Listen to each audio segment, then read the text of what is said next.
সুপ্রিয় দর্শক, এই মুহূর্তে দেখতেই পাচ্ছেন একটা শশার ক্ষেতে আছে। শশার ক্ষেত বলতে শশার যেখানে উৎপাদন হয়।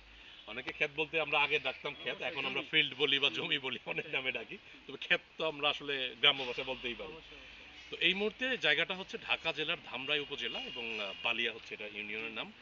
আমার সাথে একজন চাষি আছেন। আমি বেশ কয়েকদিন ধরে দেখছিলাম এখানে চমৎকারভাবে মালচিং পেপার যেটা ব্যবহার হচ্ছে বাংলাদেশের বিভিন্ন প্রান্তে, এবং আপনারাও দেখছেন যে আমার প্রজেক্টেও আমি মালচিং পেপার ব্যবহার করেছি। এবং অনেক উদ্যোক্তারা এখন মালচিং পেপার ব্যবহার করতে চাচ্ছেন, কারণ হচ্ছে এটা আমাদের প্রকৃতির সাথে জরুরি। তো আমি কথা বাড়াবো না, আমি কথা বাড়ালে অনেক বড় হয়ে যাবে। তো চাষির সাথে পরিচয় হই। আর কি নাম আপনার? আমি হচ্ছে মোহাম্মদ শফিউল ইসলাম। মোহাম্মদ শফিকুল ইসলাম। তো শশার বাগান দিছেন, কবে লাগাইলেন, কেমন ফলন হইল, এবং সব দিক মিলে টাকা পয়সা কেমন পাচ্ছেন? আ ২ মাসের ওভার হয়ে গেছে, লাগানো হয়েছে চারা, হ্যাঁ? Mulching hybrid. Hybrid mulching paper সহ।